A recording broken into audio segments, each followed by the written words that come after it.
सर्वे भवन्तु सुखिनः, सर्वे सन्तु निरामयाः, सर्वे भद्राणि पश्यन्तु, मा कश्चित् दुःखभाग् भवेत्।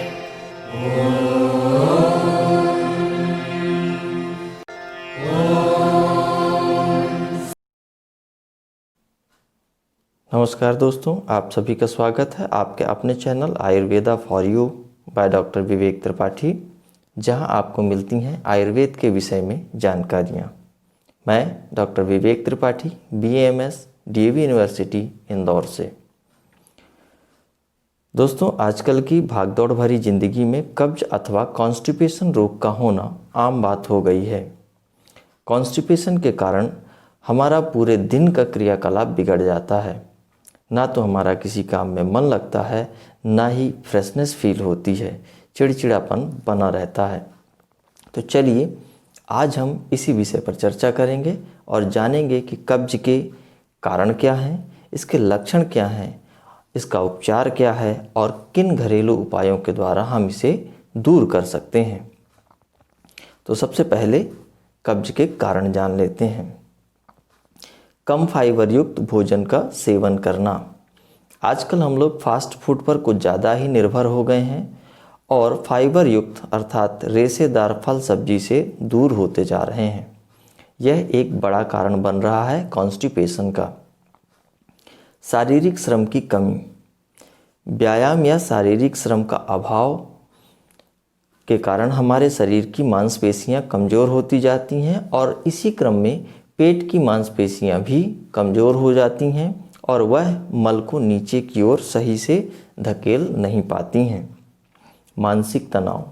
मानसिक तनाव के कारण हमारे शरीर से निकलने वाले हार्मोन्स का सिक्रीशन प्रभावित होता है, जिससे पेट की मांसपेशियों की गति प्रभावित होती है और कभी दस्त तो कभी कब्ज का कारण बनती है।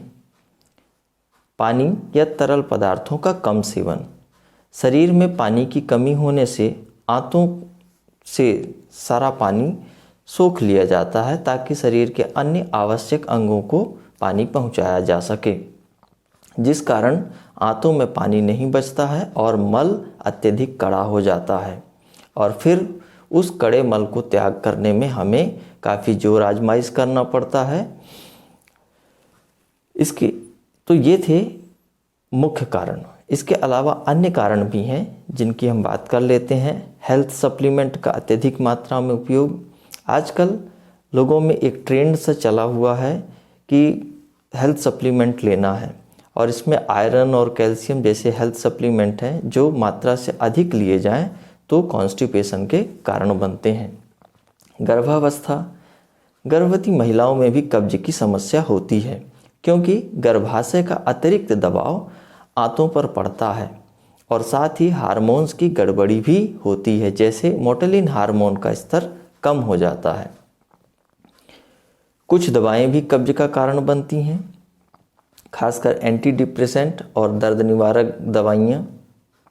रात्रि जागरण। रात में देर तक जागने से भी पाचन तंत्र की क्रियाएं प्रभावित होती हैं और अपच अथवा कब्ज का कारण बनती हैं।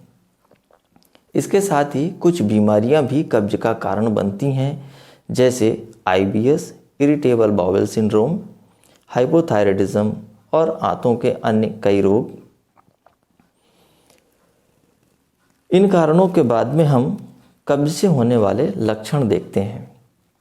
तो पेट में मरोड़ व दर्द का होना, मल त्याग करने में जोर लगाना, मल त्याग करने के बाद भी पेट साफ न होने की अनुभूति होना, मल कड़ा होने की वजह से मल का कड़ा होना और मल कड़ा होने की वजह से गुदमार्ग छिल जाता है, कट जाता है, जिससे फिशर रोग उत्पन्न हो जाता है। मुख में छालों का बार बार होना, सिर दर्द रहना, बेचैनी रहना, चिड़चिड़ापन रहना, शरीर में भारीपन बना रहना, ये सारे लक्षण कब्ज में पाए जाते हैं।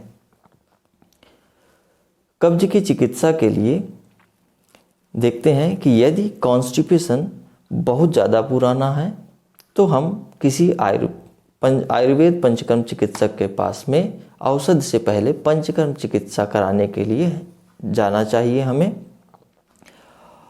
और जो भी कारण बताए गए हैं उन सभी कारणों को छोड़ देना चाहिए।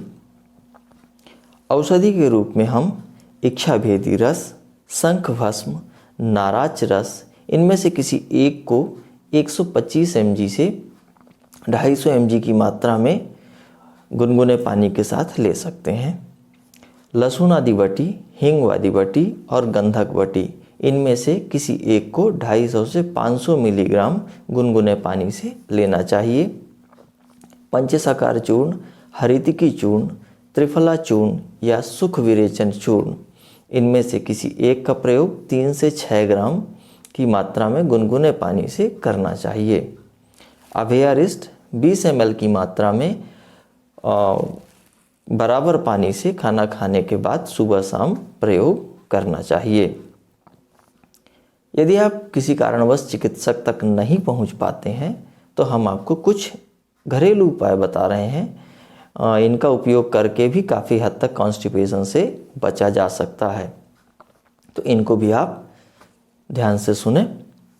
गुनगुने पानी का दिन भर प्रयोग, जब भी आपको पानी पीने की आवश्यकता हो गुनगुना पानी पिएं। रात में सोने से पहले 1 चम्मच अरंडी का तेल गुनगुने पानी के साथ पिएं, सवेरे पेट साफ हो जाएगा। पपीते का शेक, मिल्क शेक बनाकर पीना है। अंजीर को रात में पानी में भिगो कर रखें और सुबह खाली पेट चबा चबा कर खाएं, इससे भी कब्ज में राहत मिलती है। गुड़ का सेवन करें। त्रिफला चूर्ण का काढ़ा बनाकर सोते समय गुनगुना गुनगुना पीना है। ध्यान रहे, काढ़ा बनाने का मैंने कहा है। चूर्ण का उपयोग अगर आपको करना हो तो कम समय के लिए कर सकते हैं, लंबे समय तक चूर्ण का उपयोग हानिकारक होता है।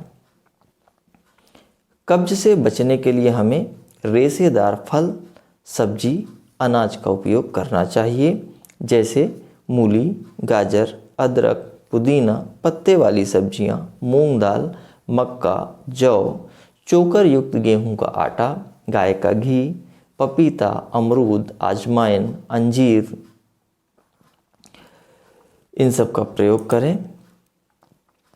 सुबह कम से कम 15 से 20 मिनट व्यायाम करना चाहिए। पानी भरपूर मात्रा में पीना चाहिए, साथ ही रस्सेदार सब्जी एवं दाल का प्रयोग करना चाहिए। पैक्ड फूड, मैदा से बनी खाने की वस्तुएं जैसे नूडल्स, बिस्किट इत्यादि मार्केट में बहुत सारी चीज़ें अवेलेबल हैं, इनका प्रयोग नहीं करना है। फ्रिज का ठंडा पानी खाना उपयोग में नहीं लाएं। आलस, तनाव इत्यादि से हमें दूर रहना चाहिए। योग आसन के रूप में पवन मुक्तासन, वज्रासन, मयूरासन, हलासन इत्यादि का प्रयोग करना चाहिए। गर्भावस्था के दौरान एक चीज़ ध्यान रखेंगे कि आपको इन सारी चीज़ों को करने के पहले, इन औषधियों को लेने के पहले या इन आसनों को करने के पहले अपने चिकित्सक से ज़रूर मिलना चाहिए। तो यदि आप इन सभी बातों का ख्याल रखते हैं तो निश्चित रूप से आप कॉन्स्टिपेशन से बचे रहेंगे, आपको कब्ज नहीं होने वाला है।